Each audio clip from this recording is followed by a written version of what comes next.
Al. Yo, Hey. how are you? Hey. We're here again. Well, I have mixed emotions. Okay. Something just happened, and we're lucky that I may or may not have a concussion. Oh, wow. Talk to me. Yeah. So episode 162, guys. Welcome back, Moto Academy podcast. Yeah. So I ran into the house. I was going to do what I thought was the nice thing and bring Allie her water because she was nap trapped, we call it, with Millie on her. Yep. Yep. So I'm going over to give Allie a water on the couch, and I feel a sneeze coming. Okay. So I quickly start to run away to not sneeze and wake up Millie, but I made it just far enough around the corner to where when I sneezed, it threw my head just enough to where I absolutely obliterated the corner of my head. Wow. On the corner of my wall. Wow. And just straight to the ground, water everywhere. No way. Allie was laughing, and I'm like, no, I think it's serious. But she was so nap trapped that she couldn't even turn around to see what was going on. No. She was just hearing all of the commotion behind her back. Are you okay? The real question is, did Millie wake up? Did you wake her up? Okay, all right, good. Mission No, successful. so I guess it was a successful mission. I did hide the sneeze just enough, but when I say I took one for the team. Wow.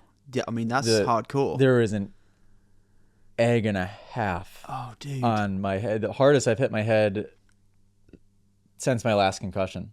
Wow. I mean, no joke. That's insane. Yeah, I'm not functioning properly, Al. Red eye flight will do that to you. So we had class. We'll plug some tour dates. We just got back from class last night. Ethan was on.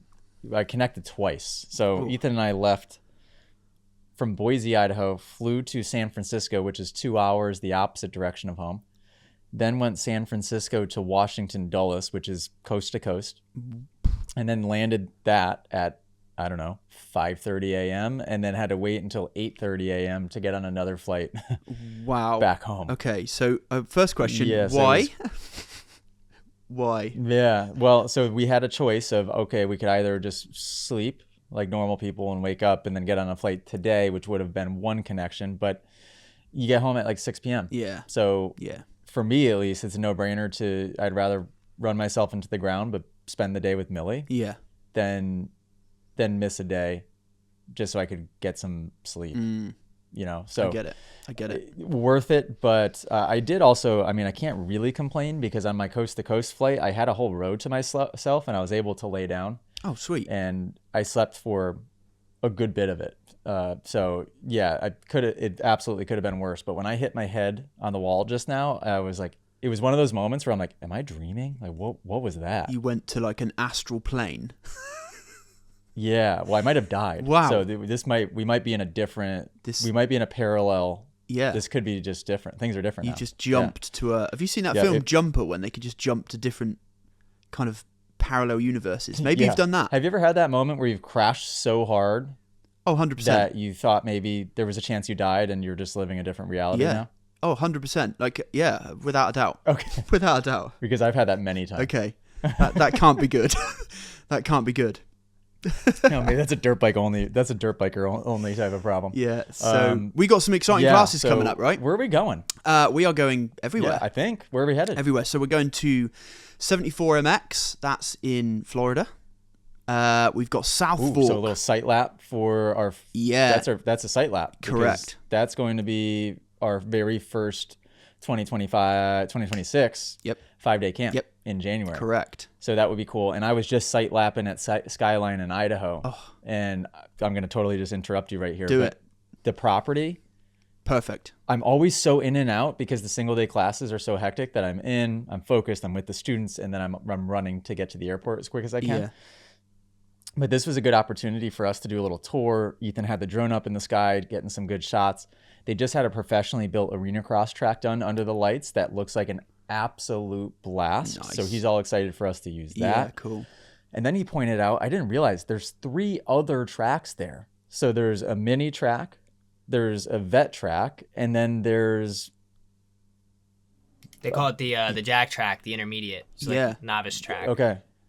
Yeah. Yeah, so and then there's yeah. a huge man-made pond that's got a tarp at the bottom, so it's not like a muddy pond. It's a proper nice pond. Wow. Which I didn't know that existed. So, and I think they're going to get a bunch of, he said he's working on getting a bunch of, what's it called?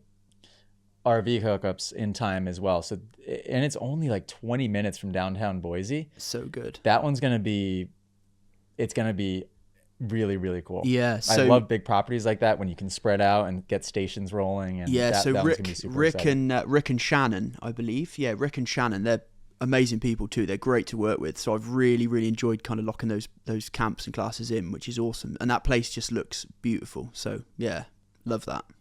They're such good people. I love them. They also, he gave us a Moto Moms calendar that they had done. Oh, cool. Sparked some inspiration. I'll have to send you some pictures of it. It's kind of a cool concept. So they took just different racers' moms and had them do shoots like, Trans World Motocross style. Okay. Onto a calendar, and it's like, is it in borderline risk? I was going to say, where it's going in my head, is that what I should be imagining?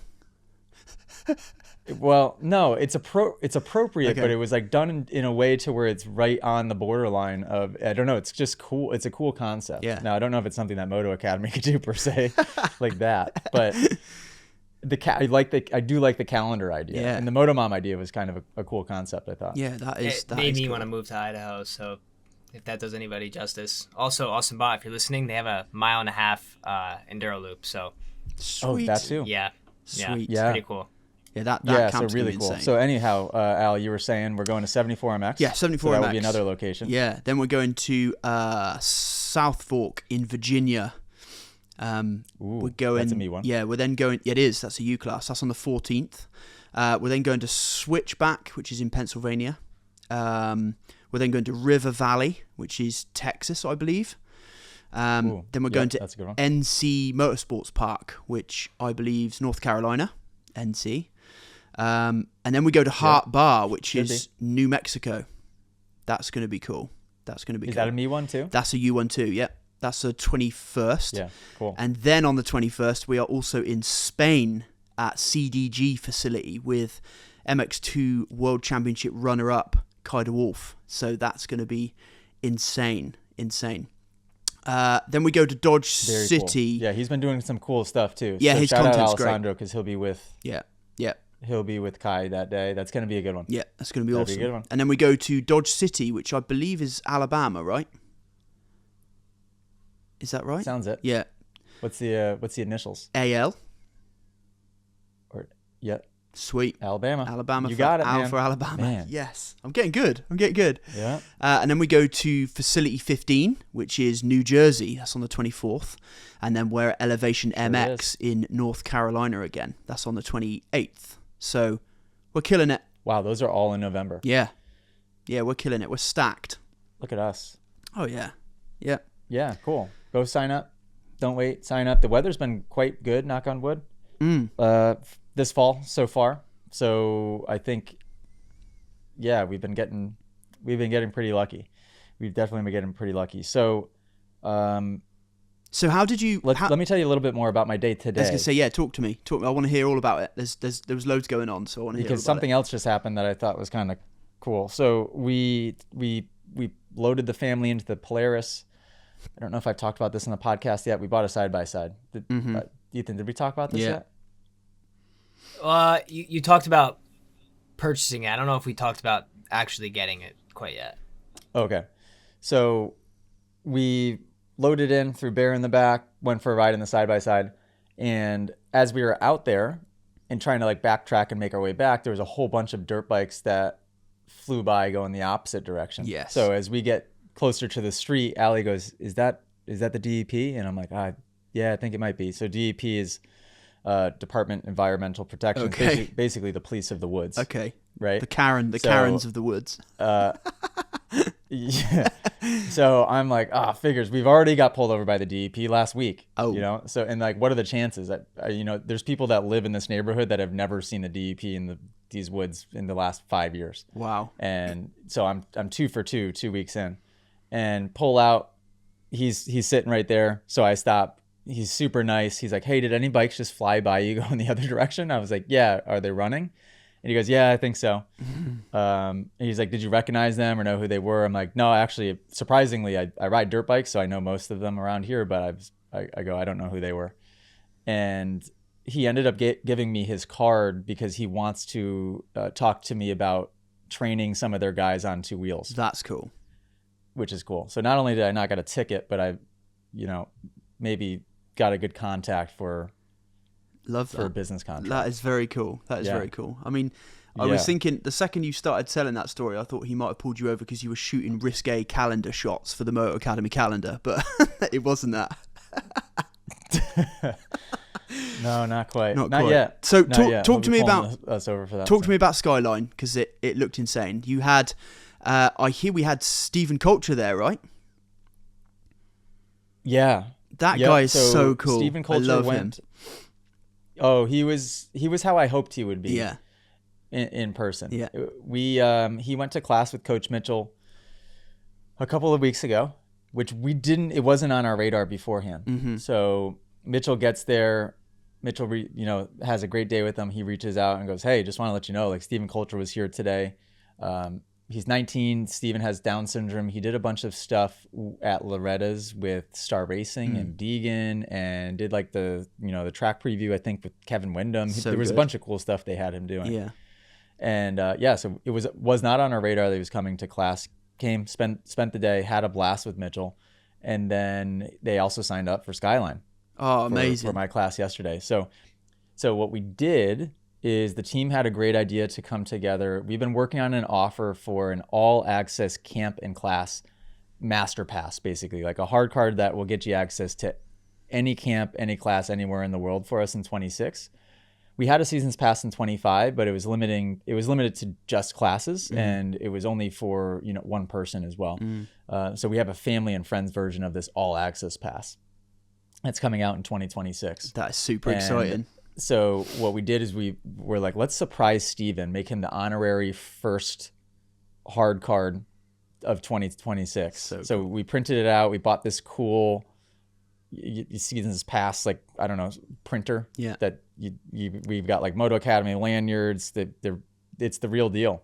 And they came out great, and surprised them with it at the end of the day. So we spent a whole amazing day together.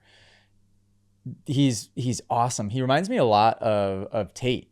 Yeah, Tate Lawrence. Lawrence. Yeah. Yep. Yeah. Who is autistic. He doesn't have Down syndrome. He's autistic, but I don't know. I like hanging out with them more than the average Joe. They're just so happy. Yeah, there's just something about, like, every moment, very present. Yeah. For the most part, right? Like hyper focused on what they're doing at that moment. And Stephen was just joy. Yeah. That'd be a good way to describe it. Yeah, just really just a lot of joy. And I got a chance to hop on his dad's bike and ride with him. We had the Insta360 mounted up. I was riding next to him. I was like pushing him as we're riding. He was cracking up in his helmet. So good. I could hear him just dying laughing in his helmet, because I would do like a 1-footer off the jump and he'd be laughing, and I'd give him a little nudge as I ride by. So good. And had such a good day. Surprised him with the hard card at the end of the day. His family's awesome. So I think their plan is, based on conversations we've had with them, they're gonna try to hit as many as they can. So good. That is which awesome. Is really cool. Yeah. So they're going to be bouncing all over the country, going to a whole bunch of these things. Yeah. So he will. Steven's definitely going to be one that I want to really bring in and involve as a 26 TMA athlete. Right. I know we're going to really lean into that program. So yeah, he's a perfect fit for it. Yeah, it's amazing. And I think the owner of Skyline. Go ahead. No, I was just thinking, I don't, this is only on my kind of radar, but I think he's the only person with Down syndrome I've ever known to ride a dirt bike, which is huge. Imagine the possibilities. Only one I've ever known. Yeah, and imagine the possibilities he's opening up for people with disabilities to be able to kind of go, hey, we can do this too, which is awesome. I love that. What a guy. Whoa, that is quite literally what it's all about. And when it comes to having a Moto Academy athlete, you couldn't have a better representation of you. We want people to inspire people, right, to ride. Yeah. Right. And this is a whole nother level of that. Yeah. And yeah, we actually had another student that was at class yesterday who has two girls. I think he said 13 and 7. that 3 and 9. 3 and 9. 3 and 9. Yeah. Just making up ages. You were over way here. off. That Way off. Yeah, I wasn't even close. I thought I was at least right there. Yeah. That both have Down syndrome. Okay. And I haven't heard of that either. No. Of somebody having 2 kids that have Down syndrome. I don't know if that's common or not, but he even said, he goes yesterday, he looked at Steven, he said, this is such an inspiration. Like, I didn't know if my daughters, if this was something that they'd be able to do or not. And seeing you do this today is a crazy inspiration. So it's huge. we'll be able to give him more of a platform to be able to inspire people. I mean, yeah, very, very, very cool. Yeah, and Really I'd cool. love to get to know Stephen more, because I'd love to kind of look into his mindset more, because they just find the joy in everything, and I love that. It's so inspiring, because even when life seems to be throwing curveballs, right, they're just smiling and just enjoying life, and I love that. I think it's great. So good. Yeah. He's a special individual for sure. And then the track owner, is it Shannon? I believe Shannon Shannon is that was with Ricky, Ethan? Yeah, I think Shannon's Rick's wife, right? Oh, I remember Mike. I don't remember the other guy's name, unfortunately. oh, wait. So Mike was the other one? Mike was the guy driving the side by side yesterday with us. No, that was Rick. Oh, then I'm way off. I'm bad Oh with man, names. we got ages and names. Oh We're- boy. We're bad over here. Sorry. Call him. guys. We'll call him so John. you've been in contact mostly, Al, with. Yeah. You've been in contact, Al, with Rick. Yeah, Right? Rick's great. Such a great guy. Rick's great. And the other guy that was with him, I recognized his face, but I didn't know his first name. I wasn't sure if he was also an owner, but yeah, Rick is super cool. Puts a ton of time into that track, as do most track owners, and he's just, he takes a lot of pride in his track prep. Like, the track was prepped to a T yesterday, had a bunch of moisture in it. Yeah. Tilled it nice. Yeah, just a good dude that loves dirt bikes. Yeah, that's what we want, right? Yeah, so it got me excited, because we're gonna go there for a 5-dayer in September 26th. Yes, Yeah. correct. Yeah, I should know that, but I've got a lot Cool. of dates flying around in my head, so. Yeah, so that would be a cool one. Also, speaking of classes that we just did, Al, can we debrief Oh yeah, your day with so MX2 world champ obviously Simon Langenfelder in Germany? Yeah, I mean, that's epic. it's super exciting, right? So obviously, as we're expanding, and this is growing, the Moto Academy's growing, the community's growing. It's such a cool thing to be able to kind of spread into Europe and make what we've created, or what you've created in the US, kind of spread its wings, right? Which is super exciting. So obviously, as we've expanded into Europe, we've been able to kind of link up with these high profile riders, which is super exciting. So yes, we were with Simon Langenfelder, the MX2 world champ, in his home country at Teutschenthal in Germany for class. And it was insane. A bit of a blur, but it was insane. It was so good. It was so good. First German world champ since Roxon. Correct. Right? Yeah. I think that's a huge, that's a big deal. Yeah. And to get him it's not like it, we got him right after that happened. Mm-hmm. Oh, it's a matter in his of weeks. Home country, at a track at an MXGP track. Yeah. So right? good. Yep. 100%. Yeah. I mean, I haven't even fully processed actually the fact that was quite a big deal. It was huge. And for those listening, that is our goal, is to obviously be global with this, but in a lot of regions, I want to make sure that we bring the Moto Academy to the region in a way that you can't miss it, type of thing. Right. So if you haven't heard of the Moto Academy, which I feel like is becoming less and less likely, or don't know who I am, don't know what the Moto Academy is about, well, somebody in Germany is going to know who Langenfelder is, right? So the hope is that they'll sign up, they'll go to a class for the rider, right, and then they'll have the experience and get to know Coach Alessandro and our coaches and what the Moto Academy is all about, and be a customer for life from then on. And that's how that's part of how I was successful building the business here in the US, and that's going to be the plan in Europe. So that's, we also locked in, and I say you locked in Kaida Wolf, who has he won the MX2 championship once or twice, got second in it this I think year. he was once the year before and then even got second this year. Yeah, so it was a tight championship. But it's funny how the class played out exactly as you just said, right? So it was really cool to see so many people turn up for Simon, and like that was kind of the draw, which was always going to be the goal, right? Is to kind of build from that platform. And it worked super well. And obviously, come the end of the day, everyone recognised that what Alessandro was teaching, what the Moto Academy's teaching, is really solid stuff. And everyone came away going, "Hey, these Moto Academy guys, they know what they're talking about." So it worked. Yeah. Yep. Beautiful. And do you know And when were you firing on all syllables? I was firing on all syllables, but do you know when you just mentioned about this being a really big deal? When do you think that the penny dropped for me on that? I don't know. When did it? Like when you were pulling in there? Or No, was it before that? It was like 1 a.m. in the morning, sat in our camper van. A quick shout out to Alan's dad, Ian, for the lend of his camper van. That was super generous. Yeah, Alex Panda's dad. What a guy. Amazing. I mean, I feel really bad that I put like 1,600 miles on his camper, but he, me and Soph, my wife, we rolled in luxury. So thank you, Ian, very much. But yeah, it was about 1 a.m. in the morning, Friday. So this is Saturday morning. I was wide awake in bed going, wow, this is a really big deal. So it kind of hit big time at like 1 a.m. So yeah, it was massive, dude. Like, and I'll be honest with you, I still really haven't processed it because it's like, it just seems really big. It is really big.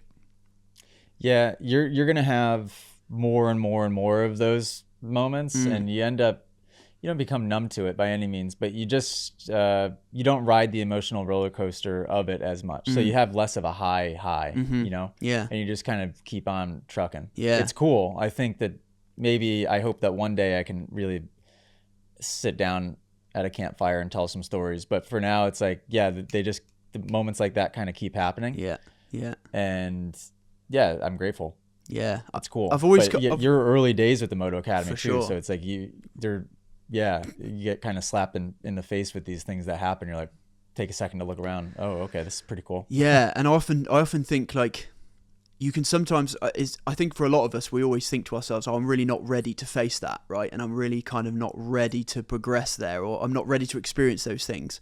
But what I've realized is like, being ready isn't really a feeling, it's a decision, right? So when you kind of make that decision to step into something, like for instance, going to Germany class and doing all these things, you then suddenly come away having been built up from it because you've not turned away from it because you were anxious or, I'm not really ready to face that kind of level of event. But I've always been lucky in the fact that I've never really kind of been starstruck by quote unquote superstars, right? I just like to treat people like they're human beings, and that is kind of, it flows well, because when people like Simon Langenfelder turn up for class, I hope that he went away going, hey, Al's pretty down to earth, Alessandro's pretty down to earth, and we just got on with it, which is really great. We all connected really well. So for my wife, she got on really well with Simon's girlfriend, and obviously Alessandro got on well with us all as well. So yeah, it was really cool. It was a really great time. Yeah, and thank you for road tripping it from the UK. It was hardcore. To Germany to make that happen, because I think it was important to have you there to have that presence and really be just a staple of making it feel more like an event. It worked well. We had a good day. Which is cool. Yeah, it was a good day. It was definitely a good day. Yeah. And there's something too about, packaging what we just said. There's limiting beliefs, I think, that you kind of raise the thermostat a little bit, and you get to a point where it feels more normal, because it's now a belief that it's easy in motocross. I think even for me, having had been a pro rider for all of those years, I still, for most of those years, would put people on a pedestal, right? And it took for me, when I started bringing people in as guest instructors, to realize that they're not on they're just human beings. Yeah. And actually, matter of fact, I'm their employer for the day. and paying them for the day. So technically I'm their boss, but nobody's above anybody. It's just like they're just a human being. And it made me, that was like, when I was 26, 27, starting to hire those guys, it did help with changing my belief systems a little bit, or just kind of around everything. Yeah. Yeah. I've always found like I've always been able to treat people like they're just human beings, and I think that's really important, especially when you are a star, or you're a kind of well-known person within a certain field. Then that person's very used to kind of being, what would be the word, crowded with people, hey, selfies and autographs and all that kind of stuff. And I'm just not that guy. I'd much rather just meet people where they're at, and because at the end of the day, like you've just said, they are human. So yeah, that's important. What are we going to talk about today, now that we're 27 minutes in? Yeah, so I think we've got some podcast questions. So Ethan, I think you've got some stuff lined up, haven't you? Okay. That is correct, yeah. So we actually, Alex Panda is on fire with some great questions as of late. So first one up is from him. Shout out Panda. He says, the 369 manifestation method, a popular practice for achieving goals by writing down a goal 3 times in the morning, 6 times in the afternoon, and 9 times at night. Have you heard of this method? And for those who are new to manifesting a better future, is this something you would recommend? Interesting. I haven't heard of that specific method. Actually, I've certainly heard of writing it down, and I 100% believe that when you're trying to bring something into this world, that thinking it is certainly step one, saying it out loud and verbalizing it is a good next step, and writing it down so there's something tangible. It's you're bringing the thing into existence, or a step thereof when you write it down. And very, very important part, most people don't get to even that step, right? How many people that even my friend group growing up, full of ideas, nothing but just ideas spewing out of them. Yeah. But 99.999% of those ideas never made it outside of their brain, maybe other than a conversation with us, but certainly never made it even to the piece of paper. I think that's a crazy, crazy critical step. I have the notes in I have 2 ways of doing it. I have the notes in my iPhone, which I think one day will be they're all time-stamped, right? So it's pretty special actually to go through there, and I do it frequently to make sure there's no ideas that have slipped through the cracks. And some of the things that I have noted that were just baby ideas that I noted in there that turned into some of our biggest things that we do within the business, it's pretty unique to see. Like the note of Buy, Think, and Grow Rich, which was the first book that I read that put me down the path of accelerated learning and just changing my mindset, period. That note is in my phone, like June something 2021. And then I have my Jesus notebook, which I date every time I take a note, I put the date on it so I can reflect back to it and see when I wrote it. And I just like to write those things down. So what's your take? What would you say, Al? I mean, firstly, a kind of question off the back of it. What's your take on manifestation? Can you frame that in a kind of way that I might get? Because I'll be honest with you, and I'll be honest with the listeners, I don't know what it is. Okay. So I guess a good way to describe it would be that manifestation is it's probably fair to describe it as persisting in the feeling of the wish fulfilled. So you're ultimately, you can create a state of mind where you are living in a moment as if the thing that you want, so to speak, want is maybe a bad word here, is already with you. It's already complete. It's already done. You're grateful that you have this thing or have accomplished this feeling. It's the transformation into becoming the person that is the person that could have and do these things. Okay. So you're kind of morphing identities, and it's that would be one way to describe it, I guess, as far as a person transforming. But then you also have like every single thing in your room right now. Take a look around. I mean, the wood that's up on the wall, the paint color on the wall, the computer, the phone, this mic, all of these things were a creation. You backtrack that creation. How did that start? Every single one of the creations, every single thing in your room first started as a thought. Right? So manifestation is the process of turning that thought, that inkling of just an idea that pops into your head, into manifesting it into reality, into this 3D world. 3D? 4D? 4D? 3D. 5D? 6D? Or? Something. One of them. Yeah, I'm not sure how many. Yeah, I mean, I guess that makes sense. I think. Does that make sense? Yeah, for sure. It's a good way of explaining it. But for me, I think you can't really substitute action, right? And I think manifestation for me is kind of, from what I've just heard you describe, is almost the idea of an end goal. And then what that requires is kind of almost, I guess, if you would believe in manifestation, that would mean you'd believe it to then come into existence, right? But for me, I don't necessarily believe that to be true, because I believe that it requires action. So, for example, if an athlete wants to become fitter, stronger, they have to train. They can't just think, oh, I want to be fitter and stronger, and then have that as the final outcome. So I think, for me personally, it's not something I kind of invest in, that kind of whole manifestation thing, because... But train like who? You train like the pro athlete that you want to be, right? So yes, action is a key part of it, but the action needs to be that of the person that would have the thing that you want to accomplish, the goal that you want to accomplish. Yeah.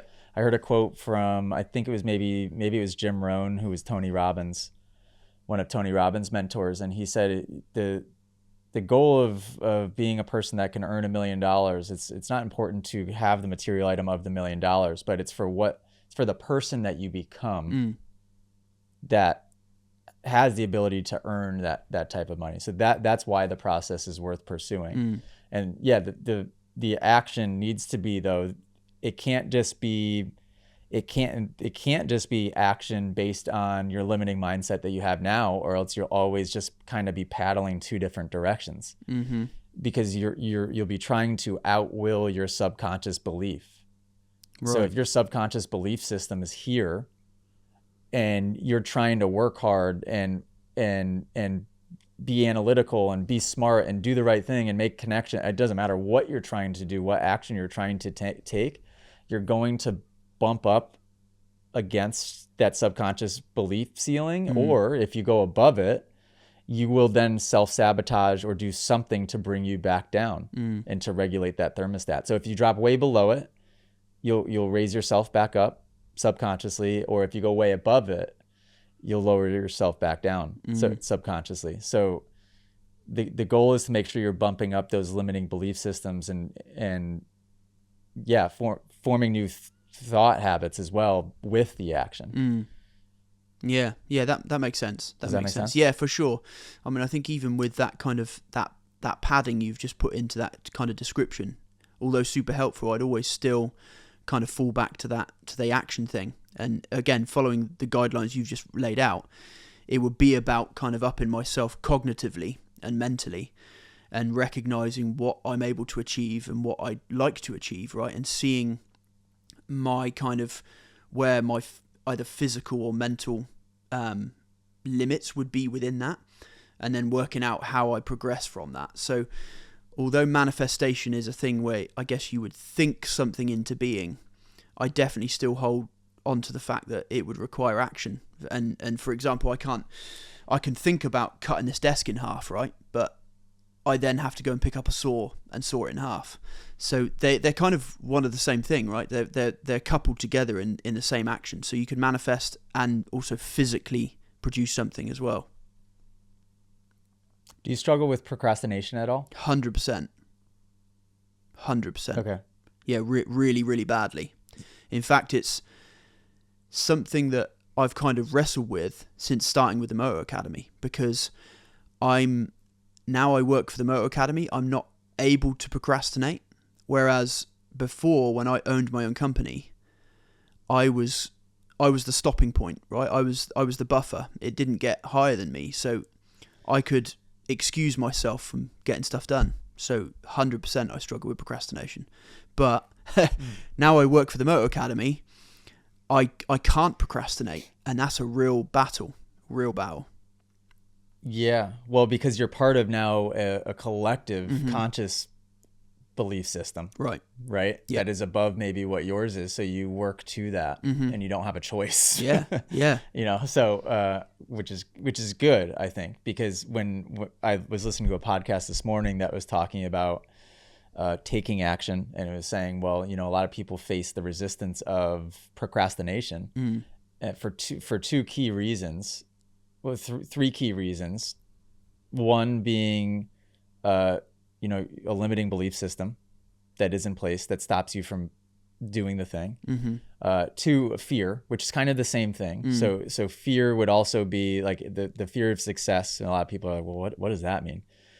You're afraid to actually succeed in the thing because it would take for you to drop your identity of what you are now and become a completely different person. So your subconscious mind does not want to become that new person, even if it means you're going to be way more successful. So that's what that fear would look like. And then three, she talked about nowadays it's easier than ever to have those quick dopamine hits, social media scrolls, you name it, to where it's easy to distract yourself from the passion project that you should be pursuing and procrastinate with the other quick dopamine hits.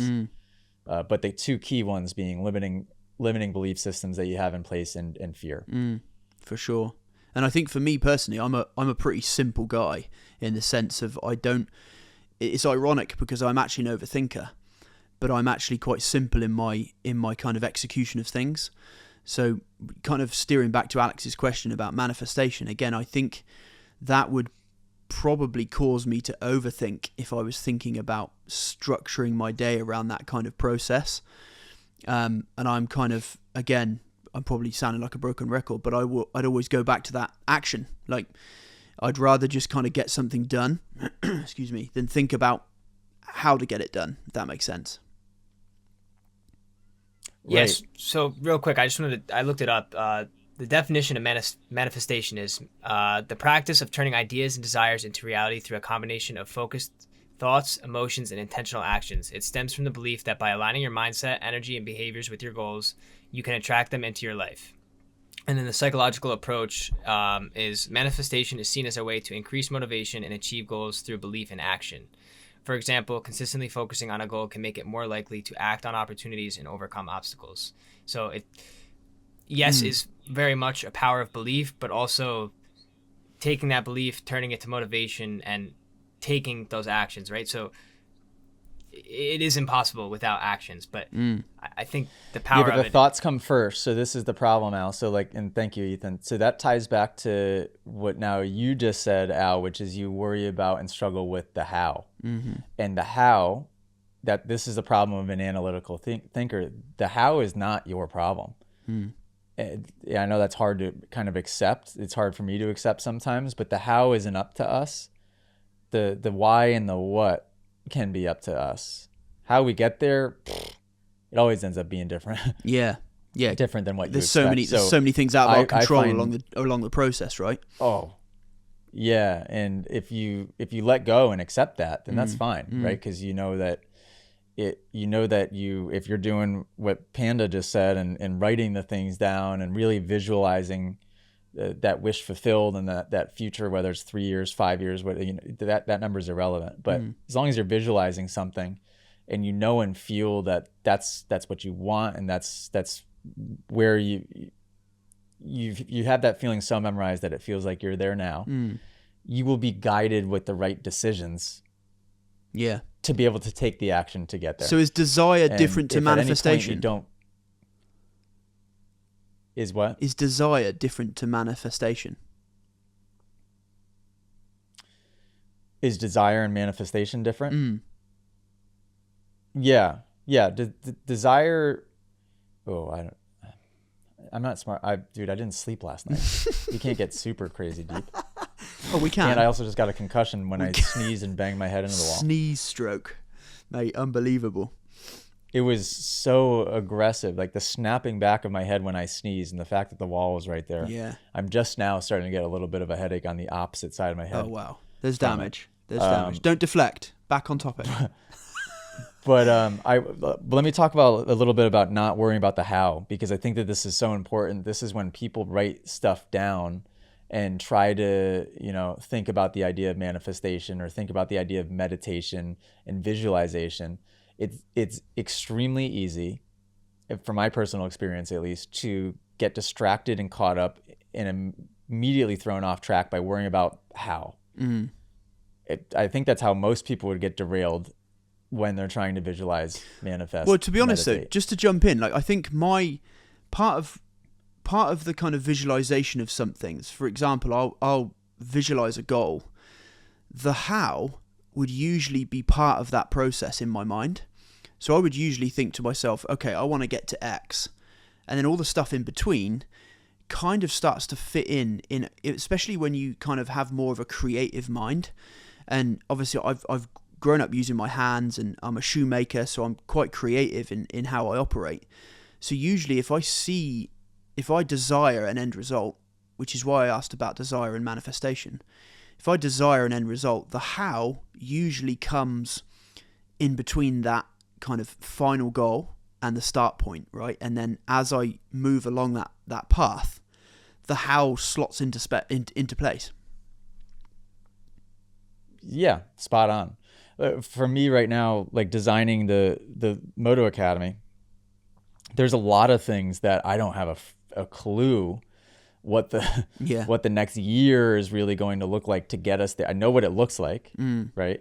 So I know what midway through, I know what the end of 2026 looks like vividly, but there's a lot of fine details within the how that I'm not totally sure yet. But I have belief that the answers will come, and they'll be so obvious when they present themselves. That's why I always say when we have a good idea on the team, like, oh yeah, it's such an duh. Right. The good ideas are always the obvious thing that just slots right into place, like it was just meant to be, and you couldn't have thought of it, or you couldn't have forced that to happen. And if you start to, for me at least, procrastination would always happen when I would get overwhelmed with me thinking that I had to figure out the how right here and right now. And so it would be so debilitating that I just would stop altogether. Yeah, I feel exactly the same. And procrastination is such a weird dynamic, right? Because you can have everyone around you saying, hey, just do it, just get on with it, just get it done. But I've been in situations in the past where I've had a mountain of stuff to face, and I've just not been able to do it. It literally, that's the only way I can explain it, is just not being able to do it. And it's very weird. It's very weird, that kind of mental block. Yeah, I think it's a really relatable thing. I mean, maybe nowadays more than ever. Yeah. But Panda, great question. Yeah, great question, Panda. Really hitting us hard with the heavy hitting questions. Yeah, it went deep. By the way, these are from inside the app. So if you guys want to ask questions, get in the Moto Academy app, subscribe. Do we have 1 tier yet, or is it 2 still? 2. Oh, it is still 2. Okay. So we are combining into... It's a work in progress. We won't worry you guys with those details just yet. But for now, speaking of which, that's like one of those things where there's some of the how that's a little bit missing in my mind, right? But okay. Yeah, get inside the Moto Academy app. Ask us those questions. I've been having more people than ever send me questions on which bike should I get, which thank you again for trusting me with that. And it's very cool because I keep kind of shouting it out. And yeah, the amount of DMs, maybe I should stop shouting out because the amount of DMs are slightly overwhelming. Yeah. But it's cool.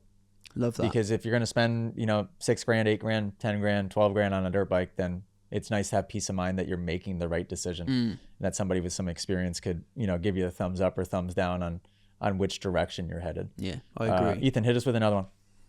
Before I hit you with another one, we're going to have one more shout out for bike advice. I have a pretty cool post that's going out tomorrow, the day after we're recording this. So you might get a few more bike advice questions coming up real soon. Yes. He's ready. Yeah. So our next podcast question, and sorry, we're jumping topics a little bit. This is more moto related. So this is a question from Mark24. Our podcast questions also have been dominated by the UK. So shout out all our UK people. Wow. Mark24 asks, I have always struggled to decide on how I should take fluids and eat correctly when riding. My aim to keep it the same for both practice and race days, but I can't find the right method. I don't have much time in the mornings to prepare something for food, and I don't have a way to heat up anything at the track. Obviously, a hydration powder is the way to go for fluid, but how should we manage fluid intake from when we wake up? Should we use anything alongside hydration powder, and what food is best to eat throughout the day? Okay, so I would say a couple of really easy things to implement here on race day. I was very much one that not only was just unprepared and not really, what's the word I'm looking for here? Unprepared, I think. I didn't really have the discipline to show up on a race day and to pack, and I would just show up and like hope food. Speaking of manifesting, I would just like hope food would just appear in front of me, and hydration would appear in front of me. So it does take a little bit of pre-planning here. Hydration, you're gonna want to mix in an electrolyte, and a good way to be able to know is if you start to feel a little sluggish with your hands at all, or like a cramp could potentially come on, mix electrolytes more.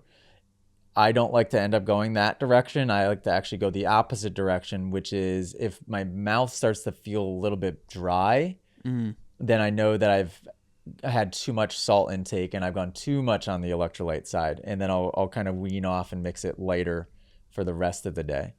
So that's what my hydration looks like for race day. And then food, you want high protein so that you don't have you're not craving food throughout the day. And this again, everybody's a little different. For me, super high protein seems to help. So find a good beef stick. I think pretty sure the beef sticks that Allie has me eat might be 20 grams of protein. Maybe they're not that much, but they're up there. Find a good healthy protein powder. Ask Allie, she can get you hooked up with one. The protein powder that we use is about as healthy as it gets. We mix it, just one scoop of it right into whole milk and just shake it up and you're good. That has in between 22 to 32 grams of protein in that. And you're going to be pretty good. I mean, maybe you could get some, is it Ethan that likes the peanut butter crackers? Yeah, I'm a peanut butter cracker animal on race day. Normally I'll eat like an egg or two for breakfast. Anytime I go to the track, my Aunt Kelly, she's a full-on chef, so she'll have the Blackstone. We'll cook breakfast in the morning, but after that, it'll be banana and peanut butter crackers. Just something light to give me some energy, but nothing that will hurt my stomach. I can get pretty nervous, so my stomach's always on tilt. So something light to just get me over the edge does the trick. Yeah, well, and I think it's important when you get off the track. I'm not a nutritionist here, but when you get off the track, it's important to have some carbs, some sugar to make sure you're not depleting yourself. So when you get off the track, that'd be a good time to grab a banana. That'd be a good time to grab maybe even better the crackers with peanut butter type of situation, and mix the protein in the morning and all throughout the day. You should be pretty good to go. Like when I teach class, I'll go to Starbucks in the morning and I just protein load, and I don't get hungry until 3:30 in the afternoon. Now you wouldn't want to do that for race day. There's better ways of doing it, but if I front load my protein, I feel like I have long lasting energy throughout the day. I don't know if anybody can relate to that, but yeah, I mean, I used to be a person for the first 7 or 9 years of my pro career, maybe longer. I would wake up and have cereal in the morning, with a crappy, unhealthy milk and with a crappy, unhealthy cereal. So just waking up and having straight just carbs, sugar crap. Yeah. And I'd be hungry 20 minutes later. Yeah, it just spikes your metabolic rate, right? So you're literally craving stuff straight away. I mean, for me, I think I stick with kind of flapjack. With flapjack, I snack on flapjack throughout the day, which works pretty well for me. I think it's I guess you get that kind of slow. What the heck is that? Like a pancake? Yeah, so it's like an oat-based kind of biscuit type thing that's usually pretty high in sugar, but the oats is kind of slow energy as well, which is good. So I typically stick with a flapjack. I can't believe you've never heard of a flapjack. That's awesome. No, I've heard of a flapjack. I just didn't really know what I didn't think that was something people ate other than in a book. Oh yeah, so I'm straight out of a book. Did you not know? Yeah, no, you're a cartoon character. So it makes sense. It's adding up. Yeah. So there you go. So Another thing too, and I'm sorry, real quick. no, you're good, Another man. thing, You're I'm good. sure this is pretty obvious, but you can't just show up to the race day and eat healthy and think that's going to get you through either. You have to do that Monday through Sunday, right? So when you do show up to race day, the energy is there. You know what I mean? If you just decide Friday night, all right, I'm going to eat a double from In-N-Out and then eat healthy the next day, you're not going to have that energy, right? So it's got to be something consistent throughout the week, not just when it's time to go on the bike, right? That's good advice. That's good advice. Speaking of double from In-N-Out, we had In-N-Out after class yesterday. What's a And- double? Talk to me. Double cheeseburger with 2 pieces of cheese. So it's just a giant Double patty, double cheese. Yeah. Love it. Love it. So I Sounds had a good. double from In-N-Out, and straight to the toilet. Really, Heavy. straight to the toilet. Got to the airport, straight to the toilet, and it was a bit of an emergency situation to where Oh wow. I left my bags like when you walk in to the bathroom, right? Oh. So the bags were sitting there for a long enough period of time that apparently somebody went and called security, and then. Wow. Security had to then come into the bathroom and they go, hey, they just kind of called out into the bathroom. Hey, are these your bags? And I'm like, yep, those are mine. He's like, okay, thanks. Help me. And I didn't realize. So as now I walk out and Ethan's waiting for me, or no, Ethan comes in to check on me at one point. Can you believe that? Was it? Yeah, I Your phone can. died? How is that I even literally How is that can. even possible? I can literally believe Oh, it. You know can those? believe that? Yeah. So you know those white cable things that you plug into the end of your phone? No, what's that? Well, you can buy them in most stores, and they're super simple. You just plug them Yeah. in, and basically that keeps your phone alive. It's amazing. So good. No, what we need to get him is one of the Mophie phone cases. that Right. You can just click the button on the back, and then it Bloop, bloop. charges the phone Love that. without plugging it in. That's I love that. That's what he's getting for Christmas this year, actually. Yeah, the craziest part of it all is the fact that most people would see it coming at least. Maybe there's a lot of people out there that are irresponsible. That's the word I was looking for before, by the way. Yeah. Maybe there's a lot of people out there that are irresponsible and let their phone die. Mm. But I not only do that, I just don't know it's about to die. It just comes up and bites you. A bit like the In-N-Out burger. At the worst time. Yeah, it bites me is just as acutely as the In-N-Out burger did. Good Yeah, Lord. yeah. So security had to come in and check on me, and it was a whole thing. It was a whole process. What happened now? Oh, I was gonna say, did you guys go away again? No, I'm here. Okay, you're still here? Yeah. Okay. Let's see. 50. You want to hit me with one more question? Yeah, so slightly different, still on the moto topic. This is a social media question we got from our guy, Noah_MX153. He said, what are the Shout out. top 3 points, in your opinion, someone should focus on when trying to race pro? When trying to race pro. Oh, I would be curious to have more context from him on this, but I think volume of seat time is really important. So I get a lot of questions in the app. I'd say the most common question I get is, what bike should I ride? The second most common question I get in the app is, hey, AJ, I'm 14 years old. I just started riding. Can I turn pro one day, or did I start too late? Hey, AJ, I'm 16. I'm 18 years old. I just started riding. Can I turn pro one day? I get so many of those questions, and my answer is yes, but you need a lot of volume. I think it's a lot of those kids that ask that question. Maybe they have the belief that it's possible, which is a great starting point, but they think that it's possible by just riding once a week or twice a month. And if you're starting late, you're never going to close the gap of just practice, just seat time and developing skill set. There's just, you would never be able to make it happen. So volume of seat time, crazy important. And I don't think that there's a magic number per se, but I will say for me, I rode 4 to 6 days a week for the majority of my life growing up. I would practice 3 to 4 days a week, and I would race usually 2 days on the weekend. So there was a lot of seat time going on. So much so, in fact, that I relied on the muscle memory of those movements to get me through the majority of my pro career, because most of my pro career I was underprepared. I didn't train. I would just show up and race. And I think I was able to get away with it in the sense that I got away with it because I practiced so much when I was little. So all those hours of seat time then, so- all those hours of seat time, were they always fun?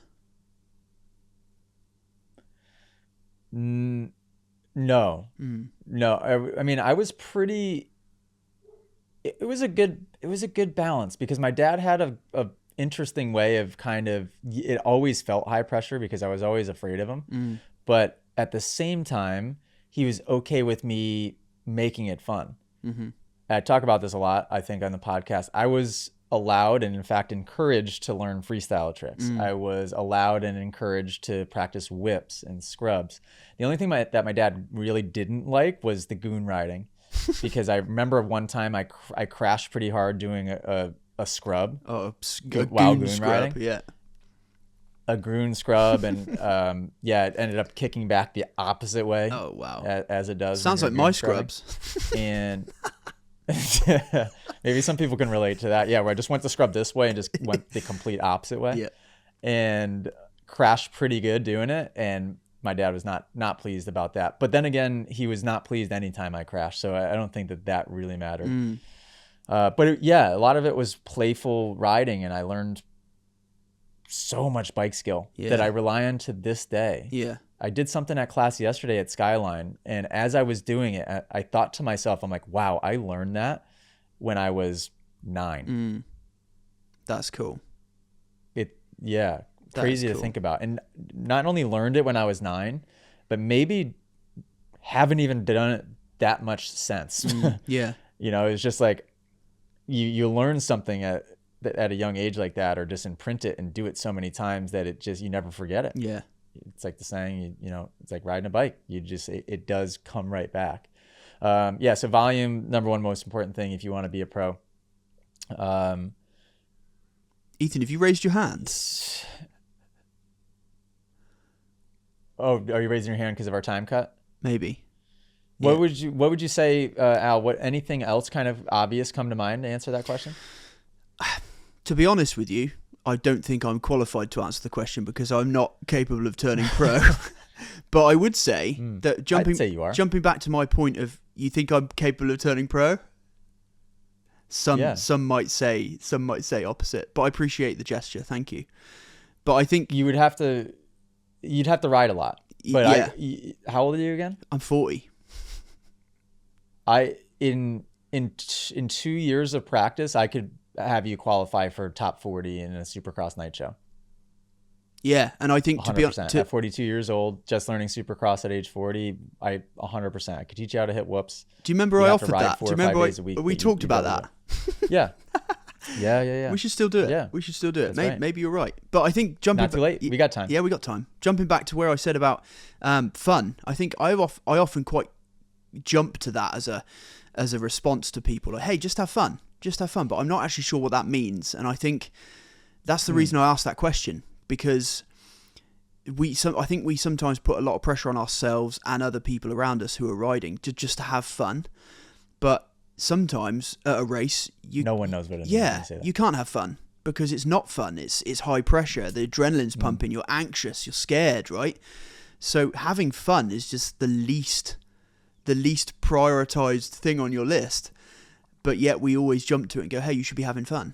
But no one knows what that looks like. That's the reason I asked that question, because all that seat time, what does fun look like? Well, that tees me up to the most important point, I guess, would be you need to be, and this is a loaded topic, you need to learn to develop emotional intelligence and understand mindset deeply. If you can learn to do that, you would jump up over 90%, 95% of the pro lineup. Most of the pro lineup has the seat time, they've got the skill set, but they're missing the mindset piece still. So yeah, if you can figure that mindset piece out, which takes years of practice, it's a never-ending journey of practicing, right? But that that is what can allow you to have fun in moments that for other people would be super high pressure and they wouldn't be able to have fun.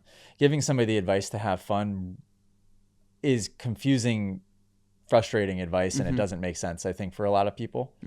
Right? I agree. You have to understand the other concepts Yeah. and apply the other concepts, Yeah. and truly be able to embrace presence in a moment where it's easy to let your mind time travel to that future or to the past and be stressed and anxious, right? Yeah, and learn to be comfortable being uncomfortable. Yeah, there's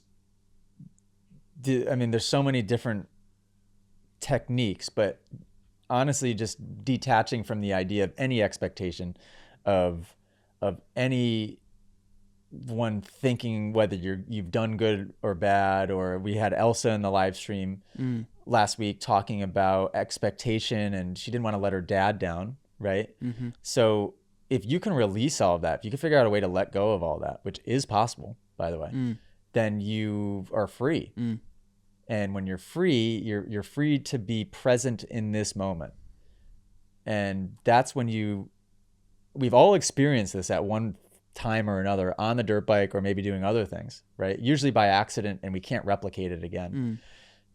What I'm telling you guys, I might not be able to articulate the information clearly enough to be able to teach somebody how to do this yet, but you can get to the point where you can replicate that feeling on a regular day-to-day basis. And it's addicting when you can start doing that, because there's not really, you don't stress. If you do, you're able to have like a very short emotional refractory period on that stress, because you're able to, you're aware, and you can reflect quickly and then let go, Yeah. Where I think most people are just a big ball of stress running around, and it's because they're so attached to a specific identity that their parents have kind of made for them, and now they've made, and their friends have made, and they feel like they just have to live within the confines of that. Yeah, for sure.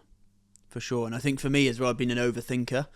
I was thinking about that today, actually, about overthinking, and the fact that I don't think you can necessarily not be an overthinker if you are one, but I think the important part is that you don't feed those thoughts, right? So you don't kind of add fuel to the fire by adding emotion to them, and adding kind of over-analysis, how do you even say that? Over-analysis to a thought. So it's kind of, Sure. Yeah, I mean, that's the kind of way I see it. I think I'll always be an overthinker, but my kind of game plan is to not allow those thoughts to be fed, right? And for me to feed those thoughts, that's what needs to stop. Yep. Thoughts will always be there for everybody. It's a highway. It's a super highway that never stops running, right? And you can choose to see the cars and wave at them as they go by, or you could do what we all do sometimes, which is hop right in that bad boy in the back seat, not even at the wheel, right? You just hop in the back seat of that car and start following it down the highway. That's what you don't want to do. Yeah, exactly. Yeah. Sweet. We did it. Well, I'm definitely we hit it. Yeah, there's one more. I just want one more thing about the GoPro topic. Number 3 would be, in my opinion, build your brand. Start a social media and do content. That way people can follow along with the story.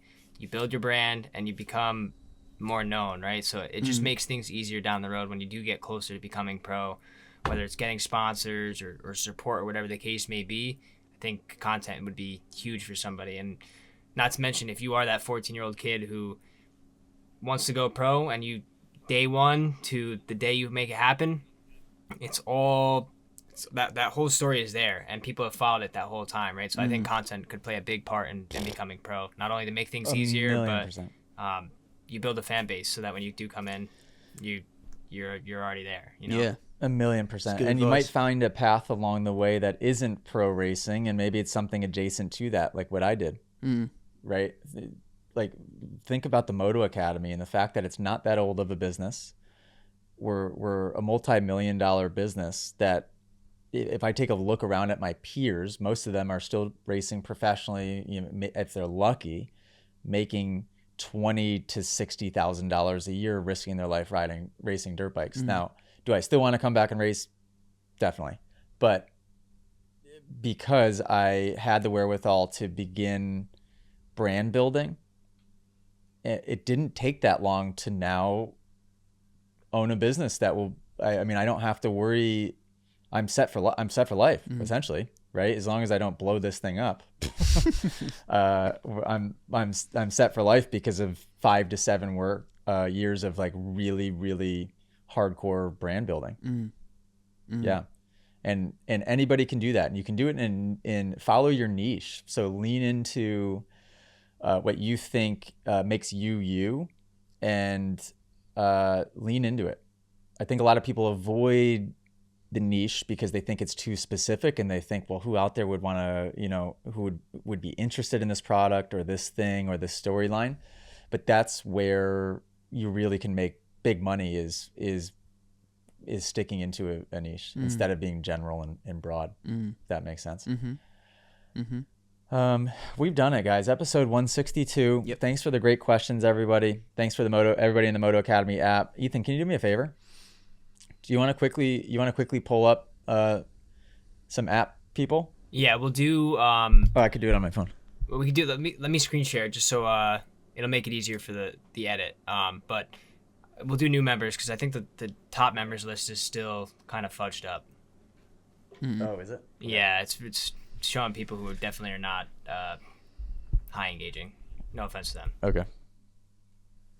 No offense to them. So we're going to shout out some new members because there's a lot of them. And who's been getting some new members lately is Elsa. So shout out to Elsa. Yeah. So if you're from Sweden, Elsa. Welcome. Shout out Elsa, shout out Sweden, and shout out to you guys. Noah Lehman, 16 years old. He's in the app. Emily Rose Horsefall, shout out. Little Money, Big Dreams from Canada. Juju Bain, fake name. And Andrea Mako, also a fake name. Moto Murphy, that's a real one. Dakota Saragusa, shout out Dakota. He's been pretty active already, which is cool. Tristan Espenheim, saw him send in, I think, some coaching wanted or podcast question, and I saw him active.